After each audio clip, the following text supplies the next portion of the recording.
I absolutely love that song. And while we were singing it, I tried to imagine what Isaiah saw in Isaiah chapter 6. He's in the temple and he sees the Lord. And just the awe, the fear, the reverence that brought about in Isaiah's spirit. And I think about how we just sang that no one can stand in the presence of the great I am. And I think about what it will be like when we are in His presence in such a way where we're really there and we experience Him, how big He's going to be, how much awe, how much reverence, how much fear we're going to have. It really is, as powerful as that song is, it's kind of amazing to think that what we just experienced in singing a song will pale in comparison to what we will experience for eternity in the very presence of God as He's preparing us for His presence. It's just a powerful thought. I want to ask you to find Matthew chapter 10 in your Bible. If you're new here, we are walking through Matthew very slowly. I'm sure some of you are painfully aware of how slowly we are walking through Matthew, but it's been very rich. And so we find ourselves today in Matthew chapter 10, verses 34 through 39. And so we walk through each passage, and then we go on to the next week. That's just the pattern that we feel that God has for us. So go ahead and find Matthew chapter 10, verses 34 through 39. There should be Bibles somewhat close. If you need a Bible, there should be one in the rack in front of you. And if you need help finding it, or if you just want to look at your table of contents to find the book of Matthew, do not hesitate to do that. While you're getting in place, I want to say thank you. You have been very, very welcoming to our new student pastor, Kyle Huntsinger, and his wife, Kaylee. We had lunch with them yesterday. They were in town yesterday looking at houses. And he said that last Sunday night he could hardly keep up on Facebook. He's a little old-fashioned because apparently his phone actually makes a noise when the notification comes in. That's how you know you're old, is your phone makes noises. He said, ding, ding, ding. He couldn't respond quickly enough. And so I want to thank you that you guys reached out to him. Continue to do so, please. They can hardly wait to be here. And I want you to know it meant the world to them to hear from their new church family and to sense how excited everybody is for them to come. So continue to be in prayer. They will be putting their house on the market hopefully as soon as this weekend. They're very optimistic. The market they come from is a good seller's market. Pray for them to find the home that God has for them here. And pretty soon over the next, I don't want to overpromise things, but I'd say starting not this coming week, but the next, they're going to try to do as much as they can back and forth. And you can imagine that's going to be challenging, getting ready to move and yet coming back here, getting acquainted with their new community, their new church family. So just be in constant prayer for Kyle and for Kaylee and for their daughter Carson, and a lot going on. But I encouraged him, just be as excited, enjoy all the excitement of the transition, even though a lot of it will bring stress. And as a side note, do want you to know, I won't tell you everything that was in our gift for our graduates. We want some of that to be a surprise, but each one of them has a note from Kyle. I reached out to him and said, hey, would you mind just typing out a note for our graduates, just a word of encouragement? And he was happy to do so. So they're going to have a little word of greeting from him as well when they open up. I want to ask you a question to get started. I want you just to consider this. There are 3 or 4 questions today that I really want you to genuinely ask yourself. And here's the first one. Why do you think Jesus came to the earth? Why do you think He came? Another way of asking that is, what do you think He came to do? What was His purpose? What do you expect to have come out of the fact that He came? Chances are part of what you think is wrong. And so Jesus is going to start to recalibrate what we think. I want you to look at verse 34, chapter 10, verse 34. Do not think that I have come to bring peace to the earth. Did that at least get your attention a little bit right there off the bat? Do not think that I have come to bring peace to the earth. Now remember, Jesus is preparing 12 disciples to be sent out. He is commissioning them as apostles, those who are sent out to proclaim the kingdom. So our verses today are part of this set of instructions, this pep rally, preparation time to get them ready, and he tells them what not to think. And this is true for us. Do not think I have come to bring peace to the earth. Let's keep reading. I have not come to bring peace, but a sword. I want you to picture the sword in action. Picture a sword carrying out its purpose. I want you to picture one warrior confronting another, and they each have swords. And one will take his sword and he will thrust it into his opponent. I want you to picture this. I'm not trying to be dramatic here. I want you to picture this sword going into the enemy's abdomen. I want you to picture a soldier using a sword for the purpose it's designed, trying to cut off the head of his enemy, take off an arm. I want you to think about the blood that would be shed. It's not a pretty picture, is it? And Jesus just said, I came to bring a sword. Not peace. A sword is a picture of violence, right? And Jesus, the Prince of Peace, is telling us, I didn't come to bring peace to the earth. I came to bring a sword. And so naturally we ask ourselves, well, what about all the other things that we know about Jesus? What about other verses? Verses like in chapter 5, verse 9, in the Sermon on the Mount, Jesus says, blessed are the peacemakers, for they will be called sons of God. How can Jesus in one sermon say, blessed are those who make peace, and in this other sermon to his disciples say, I didn't come to bring peace? What about in this same message in chapter 10, verse 13? It's probably on the very same page in your copy of the Bible. When he says that they are to go house to house, he says, if the house is worthy, let your peace come upon it. Right there in verse 13, let your peace come upon it. If it's not worthy, let your peace return to you. How can he say that they have a peace to offer people who will receive them, and yet in verse 34 he says, I have not come to bring peace?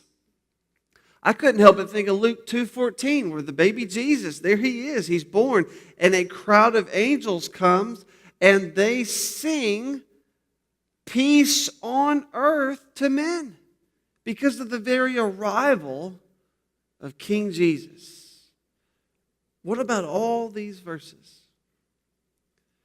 I also can't help but wonder what Simon the Zealot would have thought. If you remember in the very first part of chapter 10, as he is gathering his 12 apostles, they are listed off like a roster. One of them, in verse 4, is Simon the Zealot. And that means that he wanted to be a part of the overthrow of the Roman Empire. He was ready for God's people to take back what was theirs, so to speak. And when he heard Jesus say, I have not come to bring peace, but a sword. Now, at least Simon would have said, let's strap up, man. Let's go to war. Let's do this. And yet Jesus is even going to recalibrate his mindset. In a sense, Jesus will say, not so fast. And so there's a lot of rethinking that we, myself included, are going to have to do this morning about why Jesus came. Now, I asked you, what do you think Jesus came for? Why do you think he came? Now we're going to see why Jesus came beginning in verse 35. Look at verse 35 with me. For I have come to set a man against his father, and a daughter against her mother, and a daughter-in-law against her mother-in-law. All right, let's look at this verse for just a second. What he just said is he's come to separate or to divide people, where in the ESV, the English Standard Version, it's translated to set someone against someone else. This word is dikadzo. I want you to hear it because it sounds very similar to a word we use, dichotomy. It is to cut between something. It's to split something in two pieces. And he just said he's going to do that. He's going to separate. He's going to split a man against his father, a daughter against her mother, a daughter-in-law against her mother-in-law. What he's just done is he's defined the family, the household unit. A son and his father, a daughter and her mother. This daughter would have been unmarried. Why? Because the daughter-in-law, as he brings in a daughter-in-law against her mother-in-law, a daughter-in-law would come into the household of the man.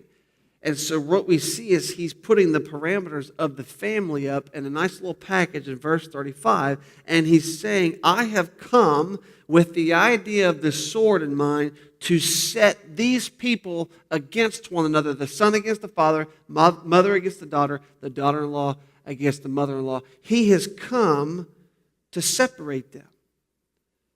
So now, let's take stock of what we've heard so far.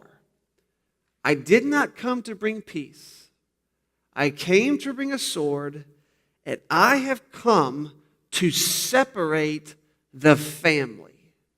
I have come to separate the household. This goes against everything we would tell you about Chapin Baptist Church and the gospel. If you came and visited today and you said, well, or let's say you come to the Next Step lunch, June 2nd, mark your calendar. Next Step lunch, and one of the first things we tell you is, by the way, we want you to know that we will separate your family at this church. You may or may not even finish the free lunch we're going to give you. By the way, lunch is free, in case you need to know that.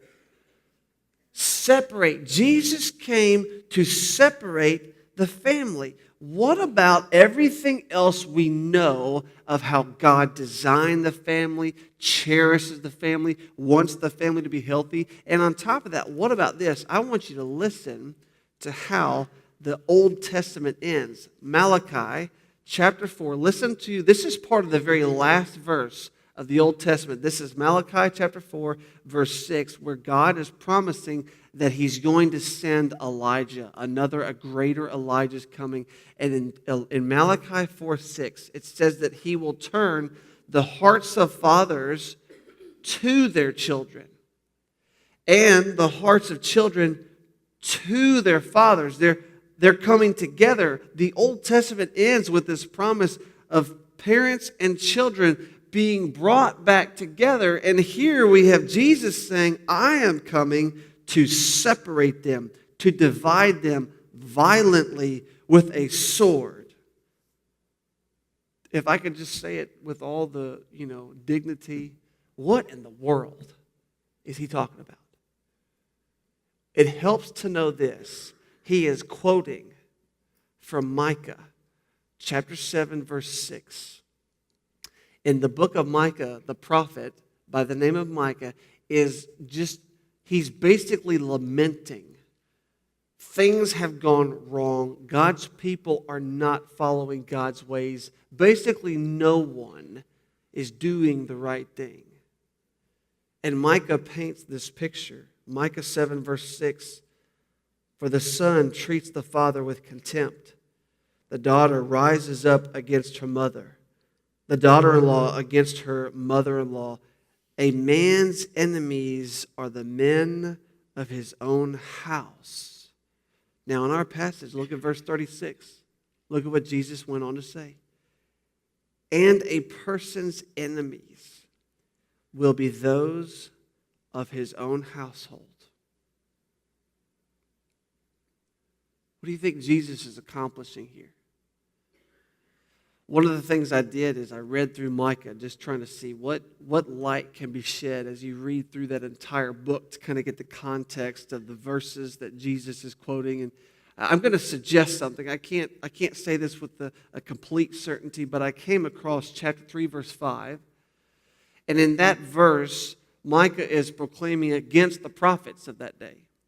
And he's saying those prophets will preach peace.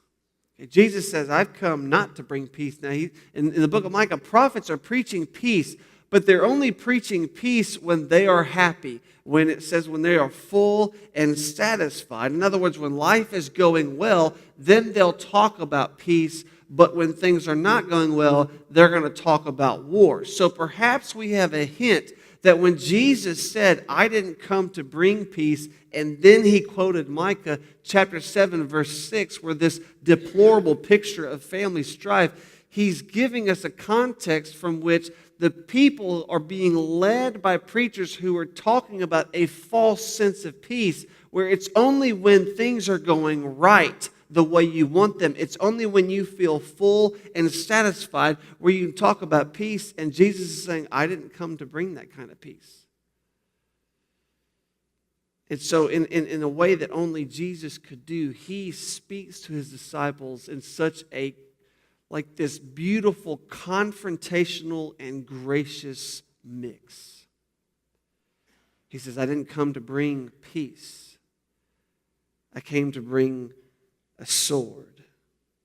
And it's right here where Jesus says, I'm going to put sons against fathers, daughters against mothers, daughter-in-law against mother-in-law. It's right here where I really want you to let this text climb into your lap today. So I want to ask you another question. I want you to wrestle with this. What are you expecting as a result of following Jesus? What are you expecting?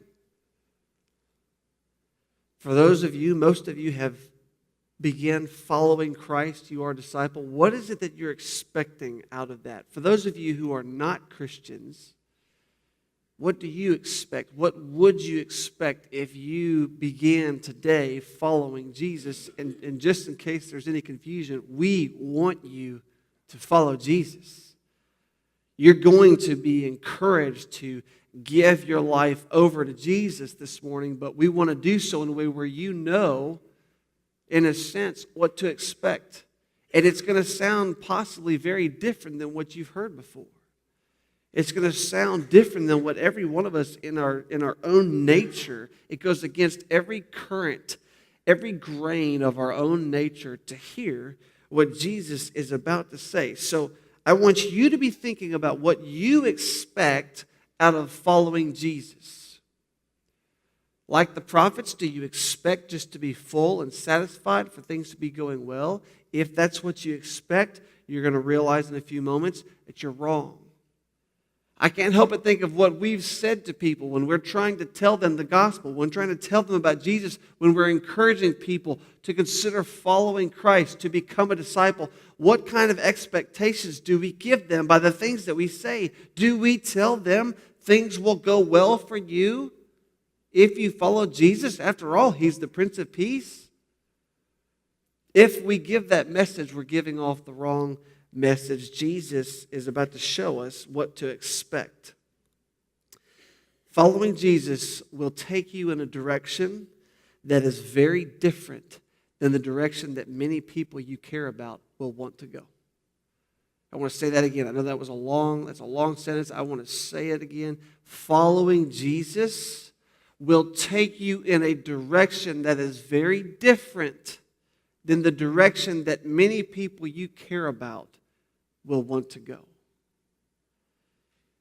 So you and I are going to need an anchor. We are going to need an anchor. We are about to walk through 5 implications of following Jesus. 5 times the word whoever appears, and we're going to look at each one of them.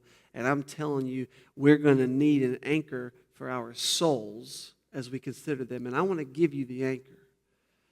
Because what I want to do is I want to read the rest of what Micah said in Micah chapter 7, beginning in verse 6. Now, he said, "For the son treats the father with contempt, the daughter rises up against her mother, the daughter-in-law against her mother-in-law. A man's enemies are the men of his own house." And then he says this, "But as for me, I will look to the Lord. I will wait for the God of my salvation.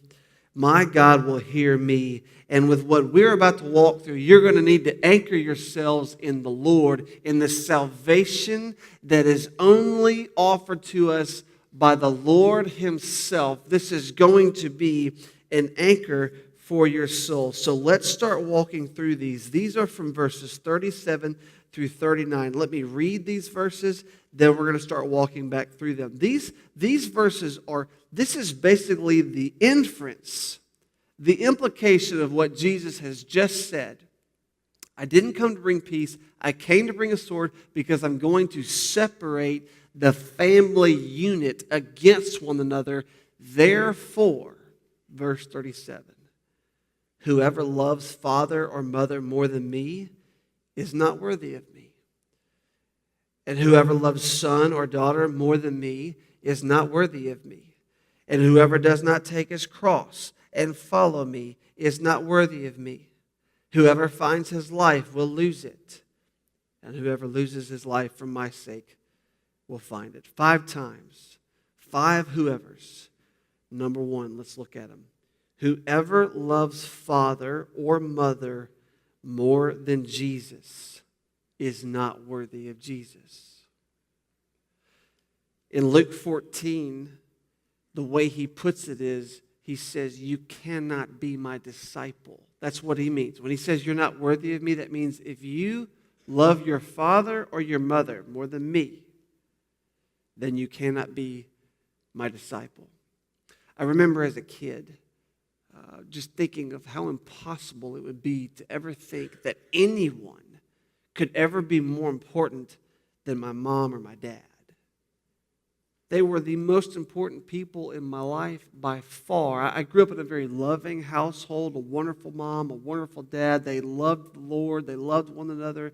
They loved my sister and me very well. And so I grew up with this very powerful family experience. And the idea as a kid that I would ever love anyone more than my mom or dad was almost impossible to imagine. Of course, then I got married. And I have kids of my own, and I now know what it's like where there is the reality that other humans can become more important to your mom and your dad. That's actually healthy. We're told in the Bible that the man will leave his father and his mother and cleave to his wife. And so I have at least understood that there is the reality that your mom and your dad won't stay the most important people in your life. But before you get to that in life, I want to speak to the young people in here. Young people, I want you to know this. When Jesus says, whoever loves father or mother more than me is not worthy of me, I want you to know this. He really means what he says. He's not joking.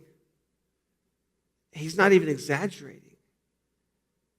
What he says is exactly what he means. So I'm speaking to all the kids in here, teenagers, young people. If you love your mom or your dad more than you love Jesus, Jesus says you're not worthy of him. You cannot be his disciple. And I do want you to know, even though he means it and he's not joking, he is saying this with love. He is the most important being in the world. It is a healthy thing to make sure that he is your supreme love. And he challenges us right out of the gate. If you love your mom and your dad more than me, you cannot be my disciple. I said that to young people, but I want you to know it's also true for all of you who are old. You cannot love your mother or your father more than you love Jesus. I think about when we have funerals. Most of the time, a funeral, we are celebrating someone's mom or dad. We had a funeral here Friday. Celebrating a parent. We celebrated a mom. An elderly lady passed away. She was a beloved mom. Even in that moment, we have to be reminded that while we're celebrating this lady, that we better not love her more than we love Jesus. I tell families as we head into their funeral, as we have praying, a time of prayer before the service, I will often tell them we have 3 goals. Number 1, we want to celebrate your loved one.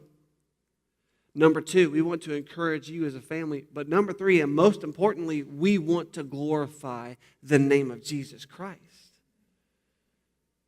Whoever loves mom or dad more than Jesus cannot be his disciple. That's just number one. Number two, whoever loves son or daughter more than me is not worthy of me. The stakes are higher here. I just told you as a kid it was hard to believe that anyone could ever be more important than mom or dad. I didn't think I'd ever want to move out of the house. Thank goodness I grew up, right?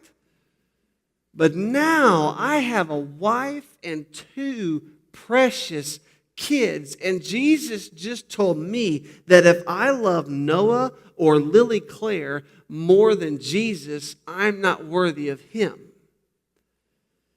And in Luke chapter 14, he throws in the wife as well. I can't even love my wife more than I love Jesus. So the same goes for Noah, Lily Claire, and Amy. If I love any of them more than him, then I am not worthy of him. And I want to speak to you parents. I want you to know this. I just told this to the young folks, and I want to tell the parents, when Jesus said this, he really meant it.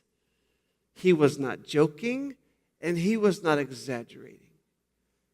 We are called as followers of Christ to love Jesus more than anyone else, more than our parents, more than our wife or our husband, more than our kids.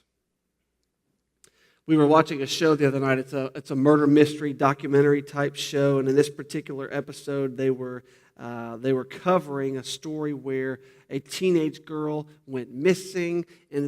She was killed by two of her friends from high school, and they interviewed the dad a lot, and the dad had gone through so much, and in all seriousness, my heart went out to him. And he said something that I understand, but I want to be discerning here. I want you to listen to what he said. He said about his daughter, she was my world. And as a dad, I completely understand what he meant, and my heart goes out to him. But as a Christ follower, I also know that that's actually a false frame of reference to live by. Nobody is to be our world except for Jesus Christ himself. We serve one God, and he is our life. And if we love anyone else more than him, Jesus says we are not worthy of him.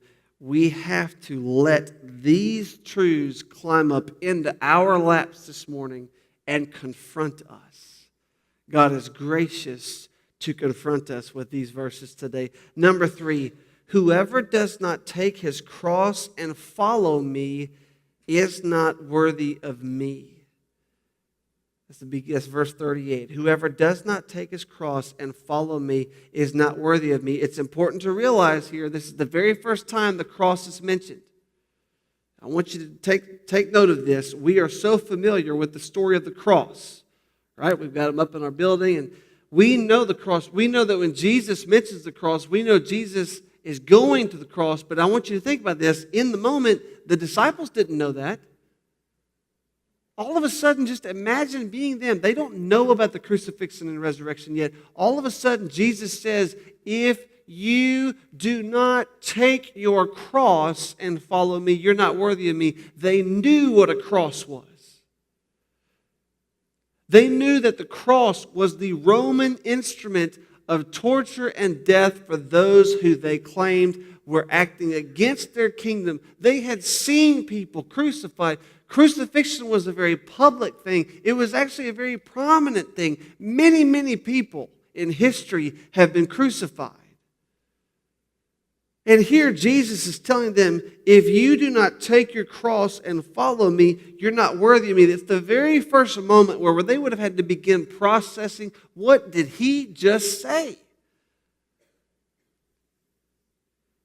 It's a shocking thing for him to say. It would have been disorienting for them to hear this. It would have shattered their paradigm. This would have been a shattering sentiment for them to hear. And he said it, you have to take up your cross and follow me, or you cannot be my disciple. And from that point forward, they were bewildered, wondering what in the world is he talking about.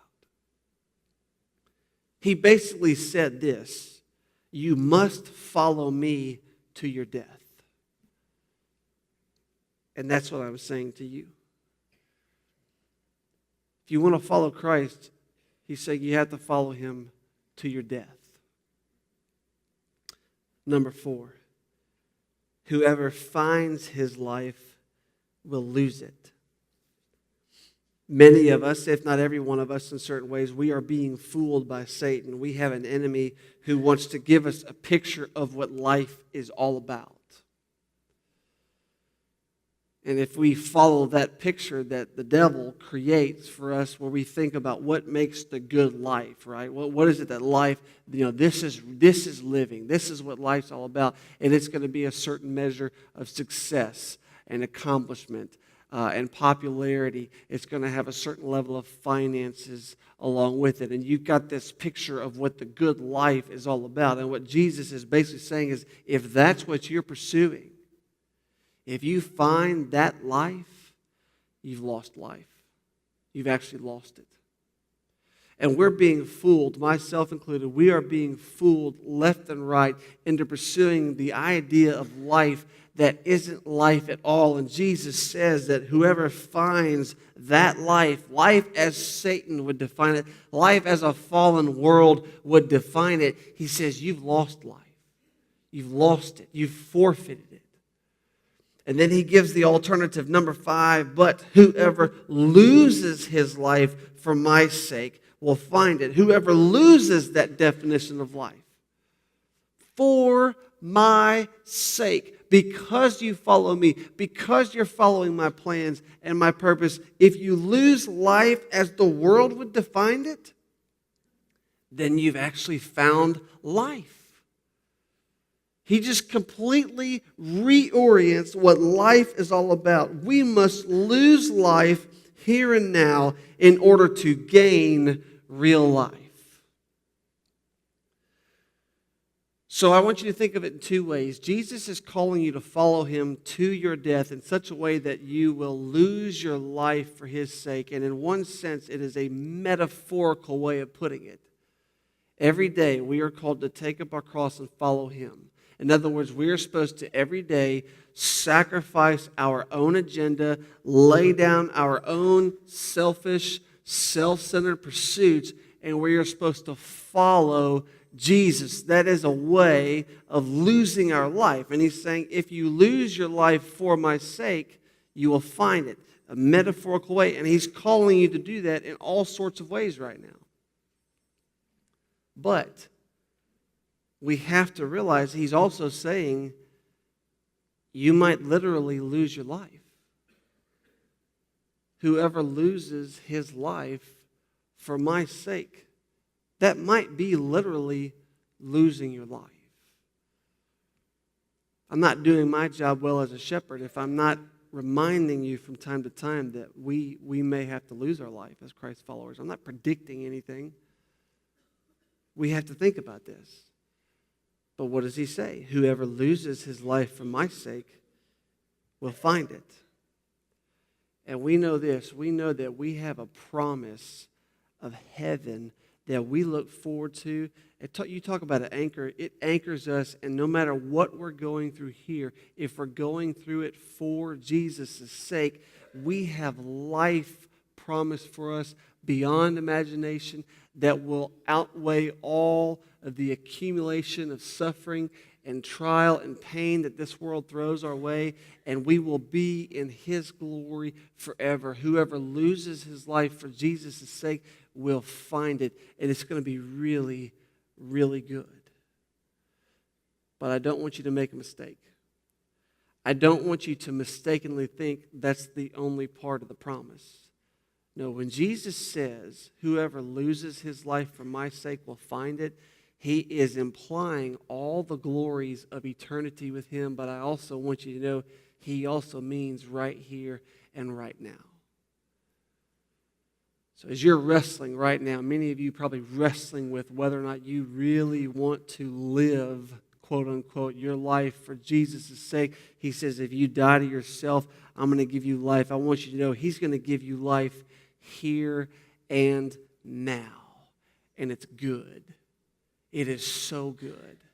Life without Jesus is not life.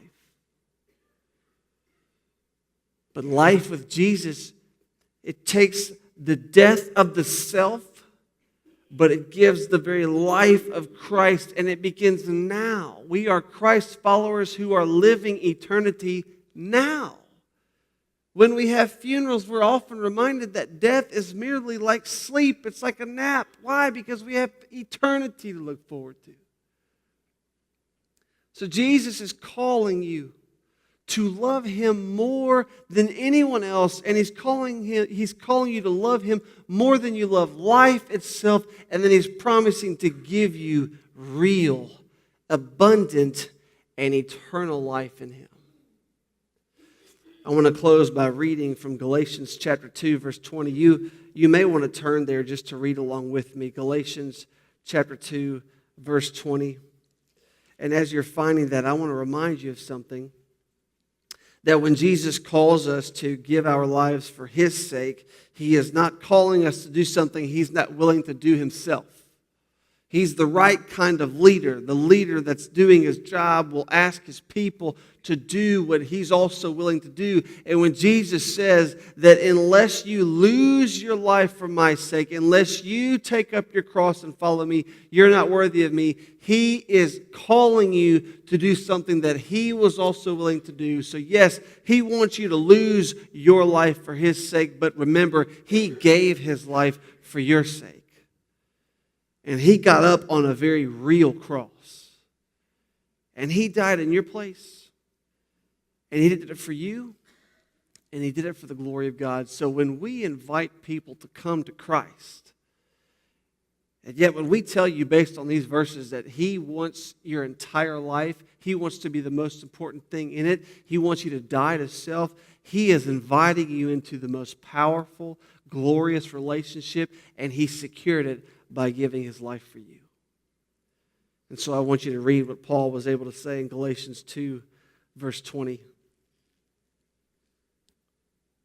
I have been crucified with Christ. It is no longer I who live, but Christ who lives in me. And the life I now live in the flesh, I live by faith in the Son of God who loved me and gave Himself for me. And it is that very life that you are invited into today. So if you walked in here not knowing Jesus Christ, I want you to know that this is His claim. His claim is to have complete mastery over your life and to let you know that without Him, you really don't have life, but to tell you that He gave His life for you to have a relationship with Him. And that life lasts forever. For those of us who already follow Christ, we're being confronted right now, and I want us to respond to the Holy Spirit. And so I'm asking you to let the Lord do His work and show you how is it that you're loving someone more than Him? How is it that you're loving your own self more than Him? Confess those to Him, repent of those, and let Him do a powerful work in your life. Will you pray with me?